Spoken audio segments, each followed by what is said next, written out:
12th स्टँडर्डचा partnership final अकाउंटचा एक practical question आपण आता सॉल्व करणार आहोत. Nene and Kane are partners sharing profit and losses in the ratio 6:4 from the following trial balance and the adjustment given below.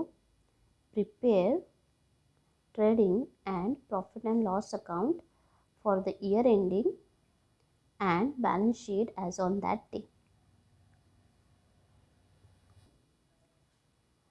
Mister काने आणि नेने हे दोन partners आहेत आणि त्यांचा ट्रायल बॅलन्स इथे आपल्याला दिलेला आहे. त्याच्यावरून आपल्याला trading and profit and loss account आणि बॅलन्स शीट तयार करायची आहे. त्यांचा प्रॉफिट शेअरिंग रेशो आहे 6:4.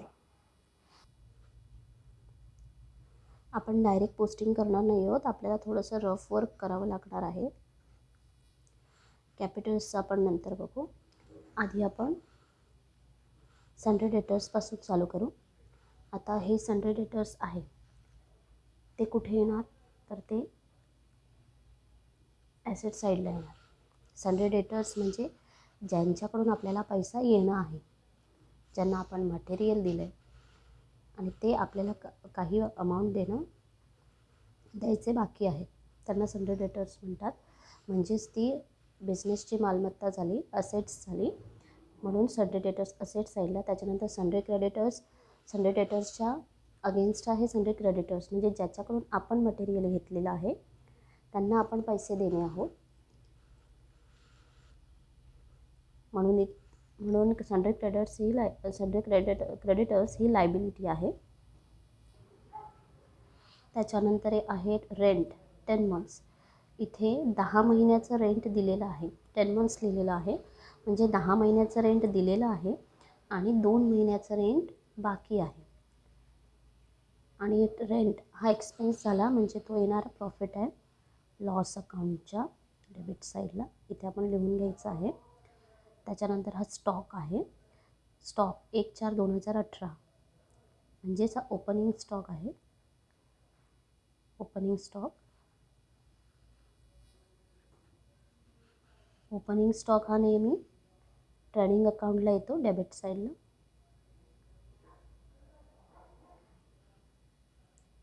त्याच्यानंतर आहे प्रेमायसेस 8,50,000 ही असेट आहे, इथे ए लिहून घेऊ आपण. त्याच्यानंतर आहे सॅलरीज हा एक्सपेन्स आहे, म्हणजेच ते P&L अकाउंटला येणार आहे. डिस्काउंट डेबिट आणि क्रेडिट दोन्ही साईडला आहे, म्हणजे आपण डिस्काउंट दिले पण आहे आणि घेतले पण आहे, हे P&L अकाउंटला येणार आहे. त्याच्यानंतर आहे मोटर व्हेकल ॲसेट साईडला जाणार आहे. सेल्स आपल्याला माहीतच आहे, ट्रेडिंग अकाउंटच्या क्रेडिट साईडला येईल. त्याच्यानंतर परचेस ट्रेडिंग अकाउंटला येणार आहे. वेजेससुद्धा ट्रेडिंग अकाउंटलाच येणार आहे. वेजेस हा डायरेक्ट एक्सपेन्स आहे, त्याच्यामुळे तो ट्रेडिंग अकाउंटला येणार आहे. त्याच्यानंतर ऑफिस एक्सपेन्सेस हा P&Lला येणार आहे. बँक ओव्हरड्राफ्ट लायबिलिटी आहे. रिटर्न्स हे म्हणजे परचेस रिटर्न आणि सेल रिटर्न आहे, हे दोन्ही ट्रेडिंग अकाउंटला येतील. ट्रेडिंग अकाउंटला म्हणजेच परचेस आणि सेलमधनं हे मायनस होतील. प्रोव्हिडंट फंड इन्व्हेस्टमेंट ॲसेट साईडला येणार आहे. त्याच्यानंतर कॅश इन हँड म्हणजे आपल्याकडे किती कॅश बाकी आहे ते पण असेट साईडलाच येणार आहे. प्रोव्हिडंट फंड कॉन्ट्रीब्युशन हे P&Lला येईल, हा आपला एक्सपेन्स आहे. प्रोव्हिडंट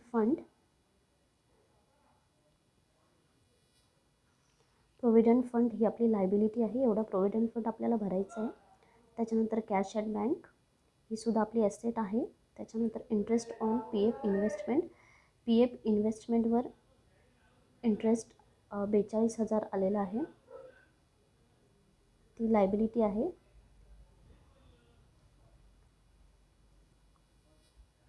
त्याच्यानंतर पुढे ड्रॉइंग्स दिलेले आहेत.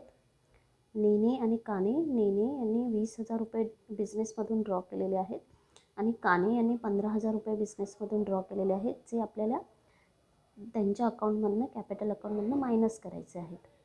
मग हे आपण लायबिलिटी साईडलाच आपण त्यांच्या कॅपिटलमधनं मायनस करणार आहोत. त्याच्यानंतर बॅड डेब्ट्स आहेत 3,350. हे बॅड डेब्ट्स आपल्याला RDDमधून मायनस करायचे असतात.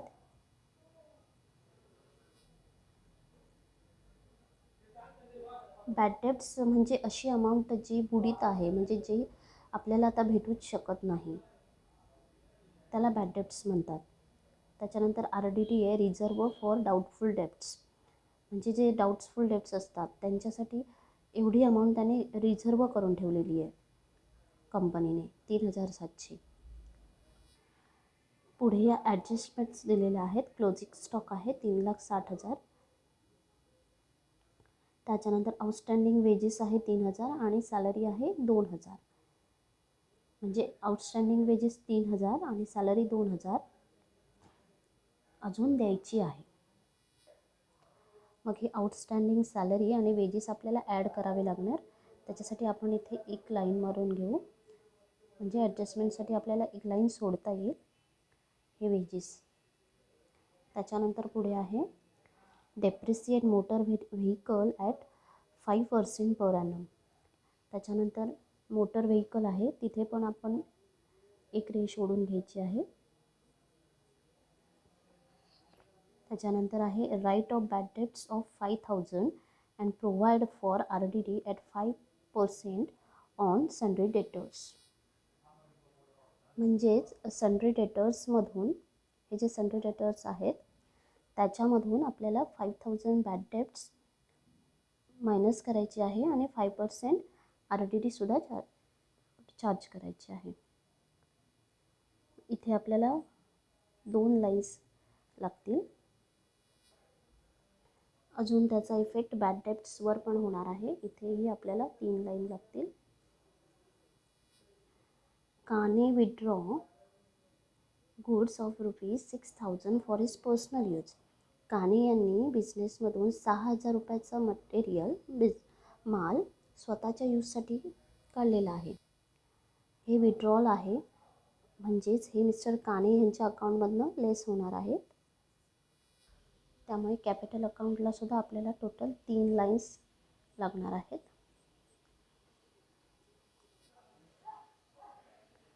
मी अशा प्रकारे आखून घेतलेला आहे. In the books of Nene and Kane trading and profit and loss account for the year ended 31st March 2019. Particulars amount liabilities, आणि ही बॅलन्स शीट आहे. Balance sheet as on 31st March 2019. Liabilities amount assets amount. आता आपण posting करून घेणार आहोत. आपण already इथे रफ वर्क करून घेतलं आहे, त्याच्यामुळे आपण आता डायरेक्ट पोस्टिंग करू शकतो. आधी आपण लिहिणार आहोत capital account.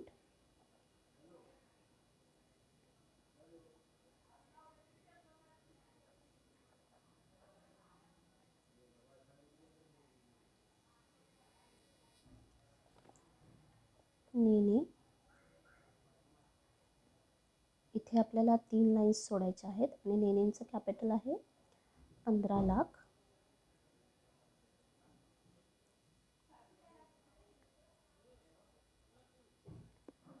One, two, three. आणि नेक्स्ट आहेत मिस्टर काने.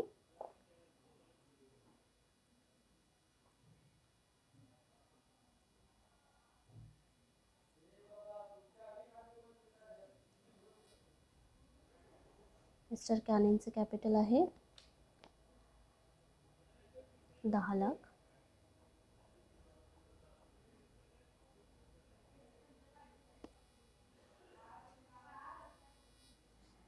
नेक्स्ट आहे सन्ड्री डेटर्स.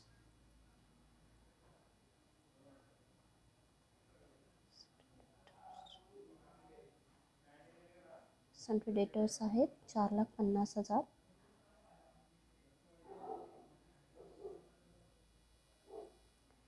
त्याच्यानंतर आहे सन्ड्री क्रेडिटर्स. सन्ड्री क्रेडिटर्स आपण लायबिलिटी साईडला लिहिणार आहोत.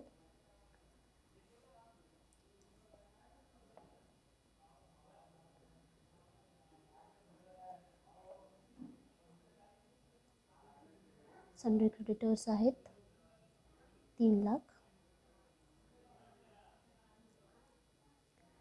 इथे पण ॲडजस्टमेंट आहे, मग इथे आपण एक लाईन सोडणार आहोत.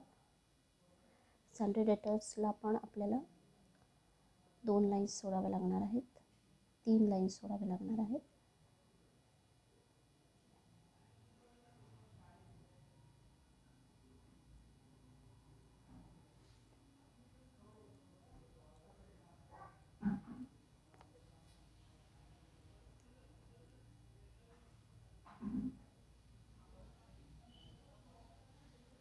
त्याच्यानंतर पुढे आहे रेंट आहे 10 मंथ्सचं रेंट आहे. रेंट हा एक्सपेन्स आहे, इनडायरेक्ट एक्सपेन्स, त्याच्यामुळे तो P&L अकाउंटला येईल. पण इथे लिहू रेंट, वरची जागा आपण ट्रेडिंग अकाउंटला सोडणार आहोत. टू रेंट आहे 10,000.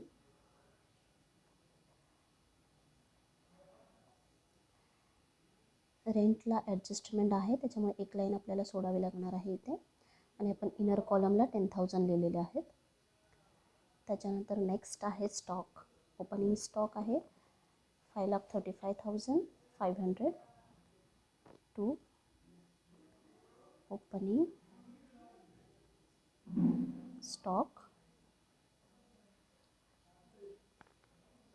5,35,500.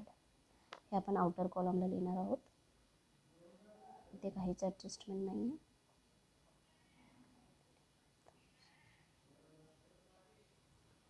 नेक्स्ट आहे प्रेमायसेस. प्रेमायसेस ही असेट आहे. प्रेमायसेस, त्याच्यामुळे ते असेट साईडला येईल. अमाऊंट आहे 8,50,000 आणि ह्याच्यावर काहीच ॲडजस्टमेंट नाही आहे, त्यामुळे डायरेक्ट आपण ही आउटर कॉलमला लिहिणार आहोत.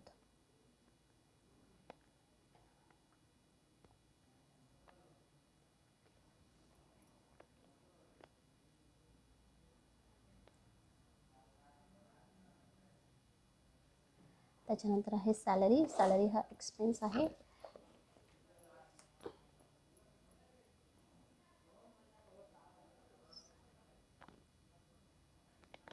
सॅलरी आहे 50,000.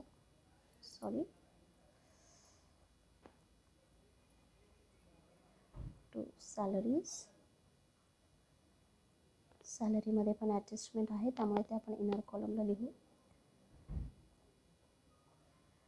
एक लाईन सोडावी लागेल. नेक्स्ट आहे डिस्काउंट. डिस्काउंट आपण दिले पण आहे आणि घेतले पण आहे. Discount 800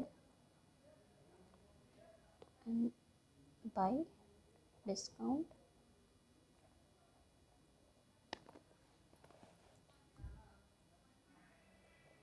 bye discount 950. नेक्स्ट आहे मोटर व्हेकल.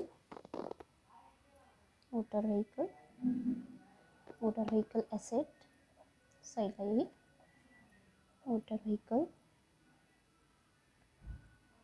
मोटर व्हेकलवर ॲडजस्टमेंट आहे, त्याच्यावर 5% डेप्रिसिएशन आपल्याला चार्ज करायचं आहे, म्हणून इथे एक लाईन आपल्याला सोडायची आहे. नेक्स्ट आहे सेल्स येईल ट्रेडिंग अकाउंटच्या क्रेडिट साईडला बाय सेल्स किती आहे 8,40,500. 8,40,500.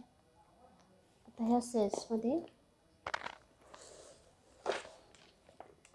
आपल्याला रिटर्न लेस करायचं आहे. इथे लिहिलेलं आहे रिटर्न्स. परचेस आणि सेल्समधून दोघांमधूनही रिटर्न लेस करायचं आहे, त्याच्यामुळे आपल्याला इथे एक लाईन सोडावी लागणार आहे, आणि ते आपण इनर कॉलमला लिहिलेलं आहे.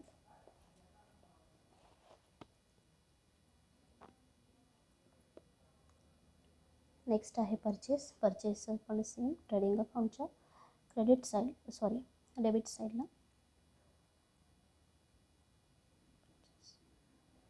परचेस आहे 6,40,500 आणि एक लाईन सोडली आपण इथे. नेक्स्ट आहे वेजेस. वेजेस हा डायरेक्ट एक्सपेन्सेस आहे. डायरेक्ट एक्सपेन्स म्हणजे जो डिरेक्टली होतो, म्हणजे आपण जे प्रोडक्शन करतो ते प्रोडक्शन करण्यासाठी डिरेक्टली जो खर्च होतो त्याला डायरेक्ट एक्सपेन्स म्हणतात. आता वेजेस आहेत. वेजेस हे कामगारांना म्हणजे ते जे मटेरियल आहे ते प्रोड्यूस करणाऱ्या कामगारांना दिलं जातं, म्हणून तो डायरेक्ट एक्सपेन्स आहे. आणि तो आहे 10,000 आणि ह्याच्यामध्ये ॲडजस्टमेंट पण आहे, म्हणून एक लाईन आपण सोडली आहे. नेक्स्ट आहे ऑफिस एक्सपेन्सेस. ऑफिस एक्सपेन्स हा इनडायरेक्ट एक्सपेन्स आहे, म्हणून तो P&Lला जाईल. जसा प्रोडक्ट हा ऑफिस एक्सपेन्सेस हा इनडायरेक्ट एक्सपेन्स, कारण तो प्रोडक्शनसाठी होत नाही.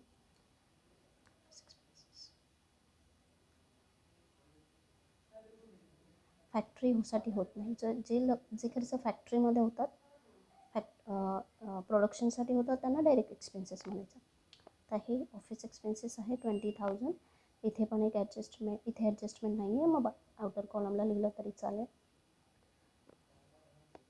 बँक ओव्हरड्राफ्ट ही लायबिलिटी आहे, लोन आहे हे. बँक ओव्हरड्राफ्ट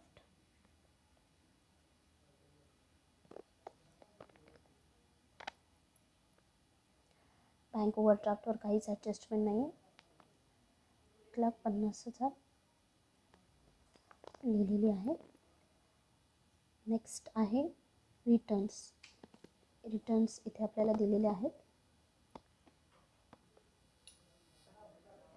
5,500 इथे लिहायचं आहे, लेस रिटर्न्स 5,500.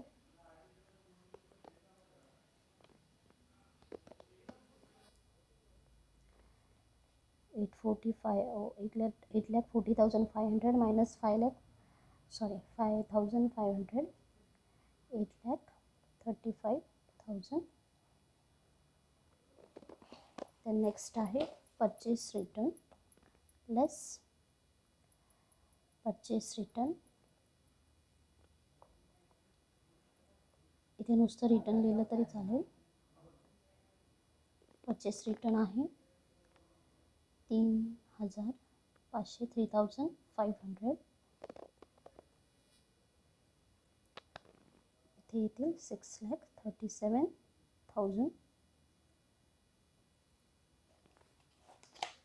नेक्स्ट आहे provident fund investment. Provident fund investment ही ॲसेट आहे. प्रोव्हिडंट फंड ती ॲसेट साईडला येईल. प्रोव्हिडंट फंड इन्व्हेस्टमेंट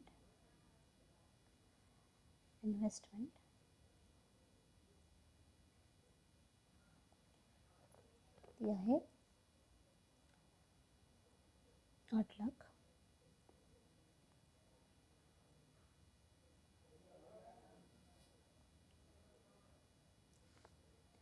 नेक्स्ट आहे cash in hand. Cash in hand पण ॲसेट साईडलाच येईल. आपण आधीच क्लासिफाय करून घेतलं आहे, त्याप्रमाणे पटापट पोस्टिंग करायचं आहे.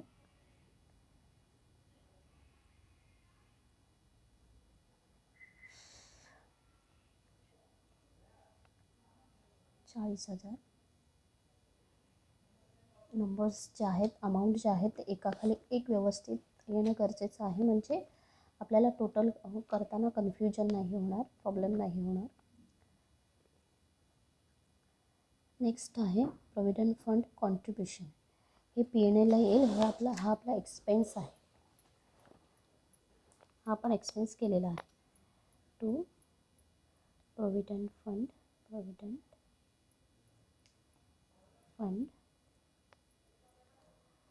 कॉन्ट्रीब्युशन.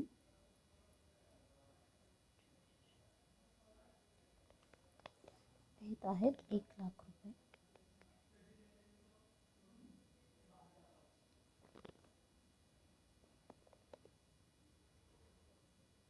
नेक्स्ट आहे प्रोव्हिडंट फंड.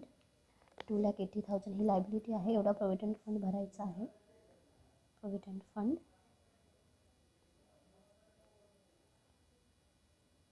2,80,000 आणि प्लस त्याच्यावर आपल्याला इंटरेस्ट पण भरायचा आहे. 42,000 ॲड. इन्व्हेस्टमेंटवर इंटरेस्ट पण भरायचा आहे. Add interest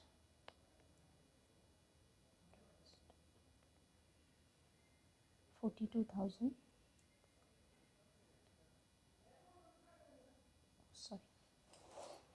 42,000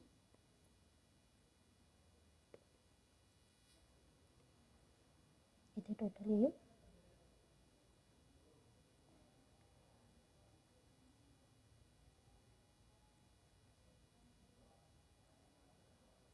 3,22,000.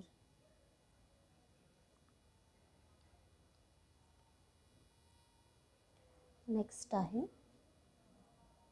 ड्रॉइंग्स. पार्टनर्सच्या कॅपिटलमधनं लेस करायची आहे. लेस ड्रॉइंग किती आहे 20,000.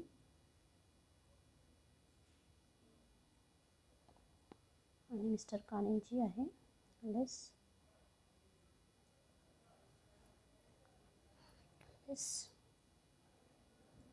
ड्रॉइंग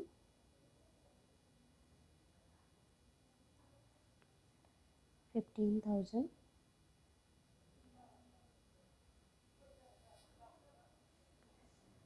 इथे येतील 14,80,000. मिस्टर कानेंची अजून एक ड्रॉइंग आहे. त्यांनी 6,000 रुपयाचा गुड्स पर्सनल यूजसाठी घेतलेला आहे. मग इथे त्यांची ड्रॉइंग वाढणार आहे. 15,000 प्लस 6,000 अशी होईल. म्हणजे टोटल 21,000 त्यांची ड्रॉइंग आहे. इथे राहिले 9,79,000.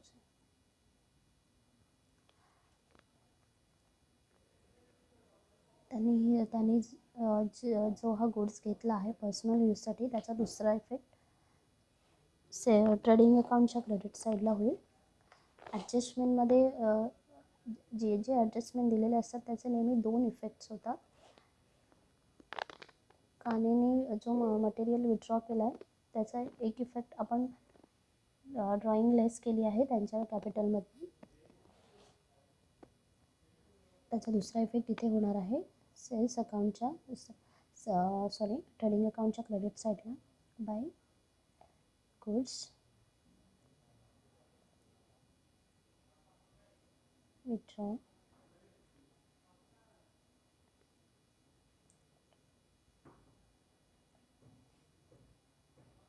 बाय पार्टनर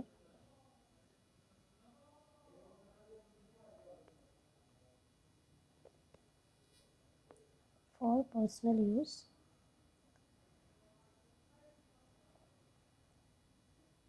अमाउंट आहे 6,000.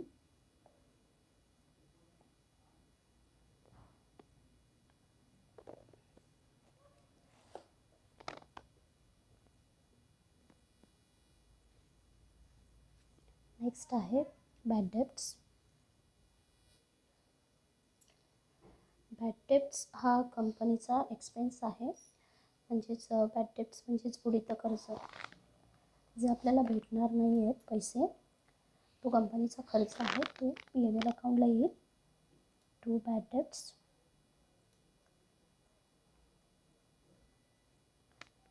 डेब्ट्स आहेत 3,350 आणि ह्याच्यामध्ये नवीन बॅड डेब्ट्स पण ॲड झालेले आहेत. ते आपल्याला इथे ॲड करायचे आहेत आणि RDD पण ॲड करायची आहे. आणि जे जुनी RDD आहे ती लेस करायची आहे. म्हणून आपण इथे 2 लाईन्स जोडणार आहोत आणि त्याच्यानंतर लेस जुनी जी RDD आहे 3700 जी आपल्याला ट्रायल बॅलन्समध्ये दिलेली आहे ती आपण लेस करणार आहोत.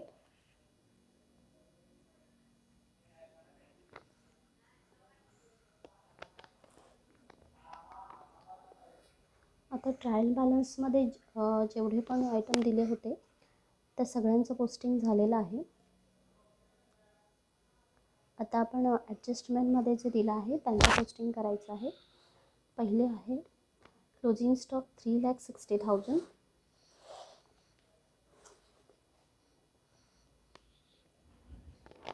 By closing stock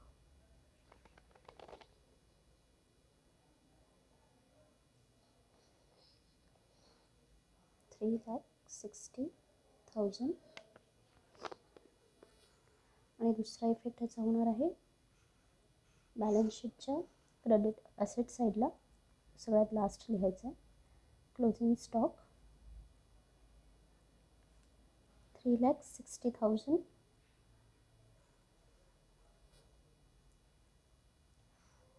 next adjustment आहे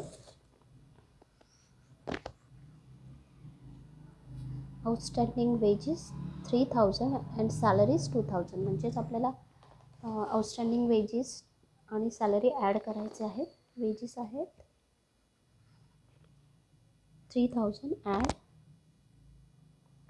आउटस्टँडिंग वेजेस म्हणजे हे एवढे वेजेस आपल्याला अजून द्यायचे आहेत, कंपनीला द्यायचे आहेत. आउटस्टँडिंग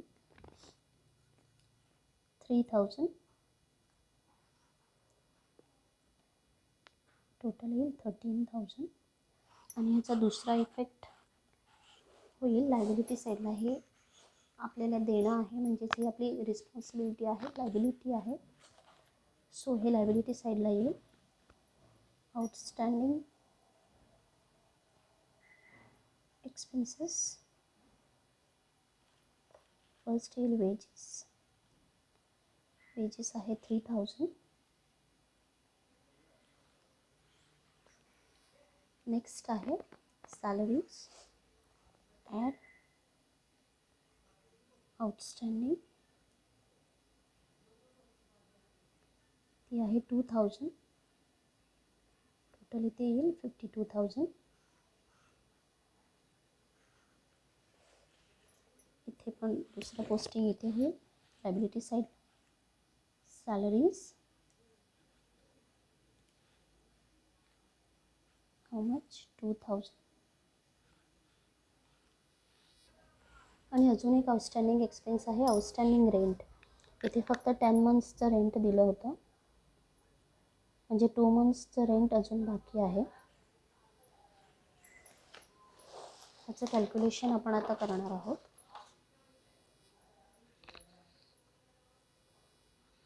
टेन मंथ्सचं रेंट त्यांनी किती दिलं 10 मंथ्सचं 10,000 डिवाइड बाय 10 इंटू 2 म्हणजे इथे 2,000.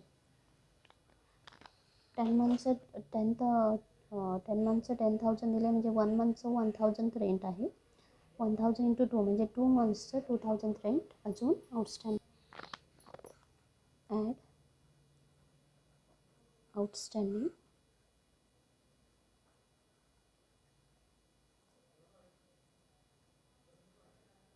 2,000 टोटल 12,000 आणि दुसरा इफेक्ट किती होणार आहे रेंट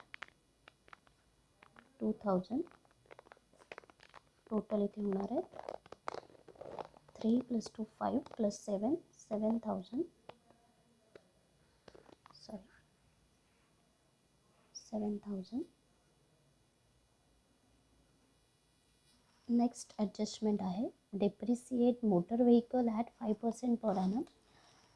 वर्षाला 5% डेप्रिसिएशन आपल्याला इथे लेस करायचं आहे. मोटर व्हेकलवर लेस डेप्रिसिएशन 5%. त्याचं कॅल्क्युलेशन आपल्याला करायचं आहे.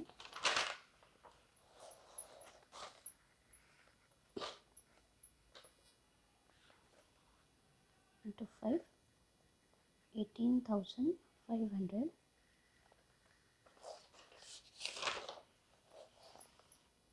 18,500.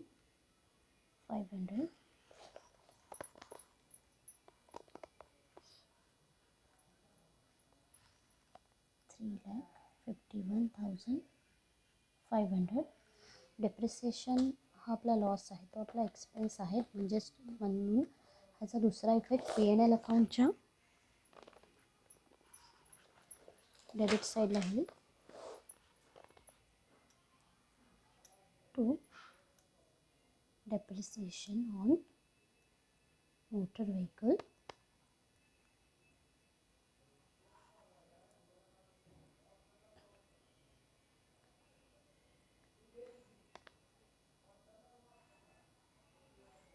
$18,500.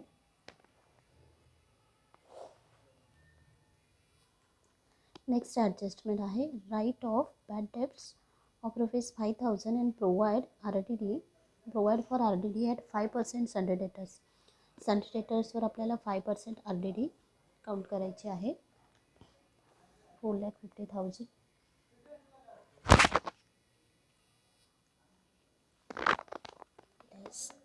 लेस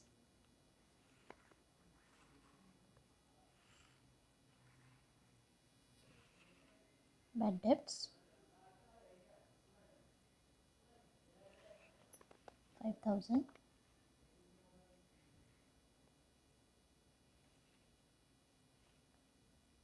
4,45,000 less RDD 5% RDD आपल्याला इथे काउंट करायचे आहे.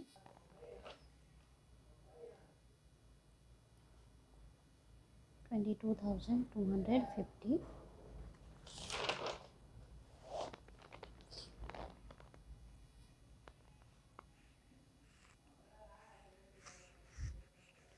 $22,250 आपण ही RDD ह्या अमाऊंटवर चार्ज केलेली आहे.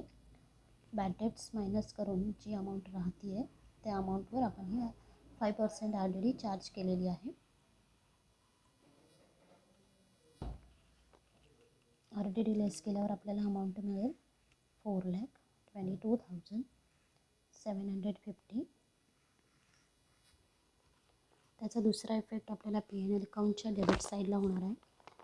आधीचे जे बॅड डेब्ट्स आहेत त्याच्यामध्ये नवीन बॅड डेब्ट्स आपल्याला ॲड करायचे आहेत.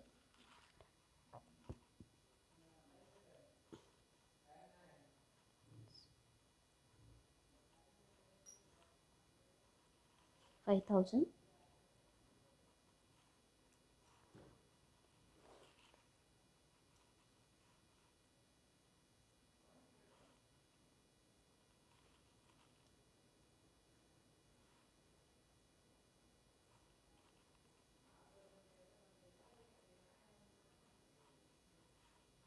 आणि त्याच्यात आपल्याला न्यू RDD जी आली आहे ती सुद्धा ॲड करायची आहे.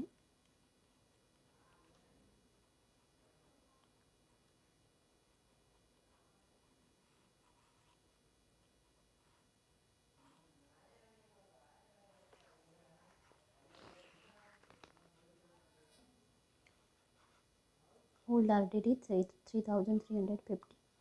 Add new old bad debts 3,350. जुने बॅड डेब्ट्स होते आपले 3,350. त्याच्यानंतर आपण नवीन बॅड डेब्ट्स 5,000 त्याच्यात ॲड केलेले आहेत. प्लस RDD ॲड केलेले आहेत 22,250. हा सगळा आपला एक्सपेन्स आहे, लॉस आहे, खर्चच आहे. त्याच्यामुळे आपण हे P&L अकाउंटच्या डेबिट साईडला लिहिलेलं आहे. हा एक्सपेन्स आहे. आणि जुनी RDD आहे ती आपण ह्याच्यातनं लेस केलेली आहे. आणि आता आपल्याकडे अमाऊंट राहणार आहे 26,900. आता आपण दोन्हीकडची टोटल करायची आहे. डेबिट साईडची टोटल आहे ती 11,85,500 येते. आणि क्रेडिट साईडची टोटल आहे ती 12,01,000 येते. क्रेडिट साईडची टोटल जास्त आहे. म्हणजेच आपल्याला प्रॉफिट आहे. जी टोटल जास्त असेल, हाय असेल ती आपण इथे लिहून घ्यायची आहे. 12,01,000.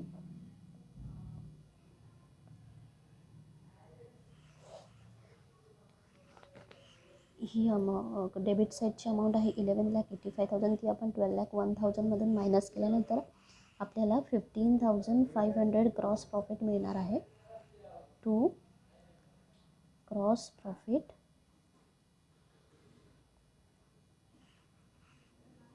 carried down 15,500.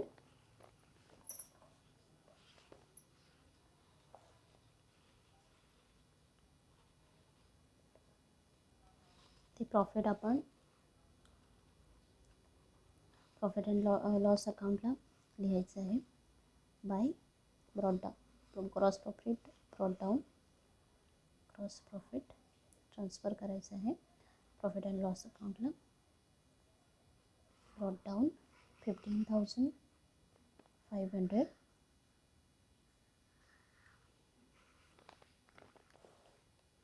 इथे आपण दोन्ही साईडची टोटल करायची आहे.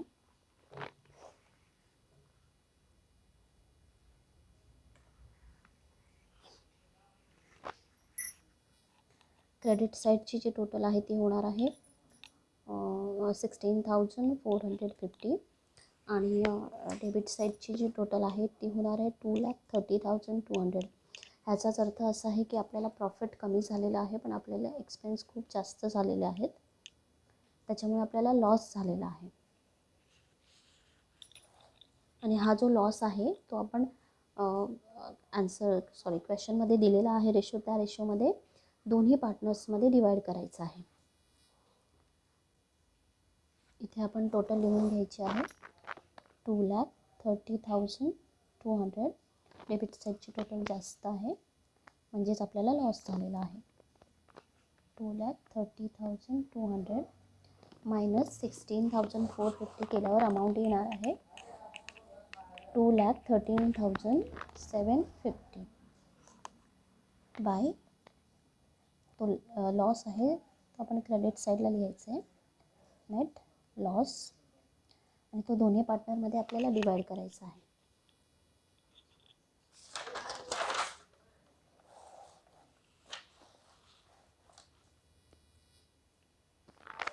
$2,13,750 हा आपल्याला हा पार्टनर्सना लॉस झालेला आहे आणि रेशो आहे 6:4 म्हणजेच 6 + 4 10. Next 2,13,750 divided by 10 and answer is 2,13,750 21,375. Now 21,375 into 6 and 21,375 into 4. Now we got proportion of each partner 1,28,250 and 85,500. तो आपण इथे लिहून घ्यायचा आहे नेने 1,28,250 and Mr. Kani 85,500. Total 2,13,750. Next त्यांचा जो हा लॉस आहे तो आपण त्यांच्या कॅपिटलमधनं लेस करायचा आहे. लेस लॉस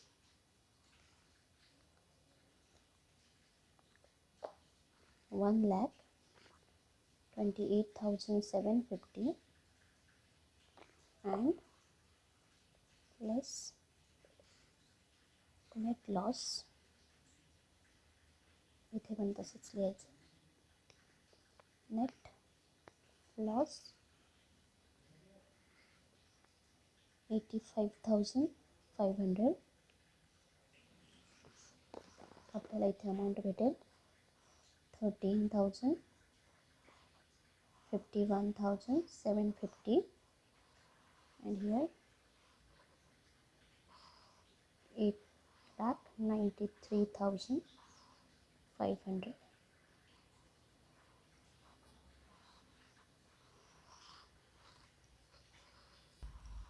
सॉरी, ते सनराइज क्रेडिटर्सवर काहीच ॲडजस्टमेंट नाही आहे, त्यामुळे ते आपण आउटर कॉलमला लिहायला पाहिजे. आता आपले सगळे पोस्टिंग झालेलं आहे, सगळे ॲडजस्टमेंट्स पण झालेले, सॉल्व करून झालेले आहेत. आपण आता दोन्ही साईडची टोटल करायची आहे. आपल्या दोन्ही साईडची टोटल आहे 3,24,250.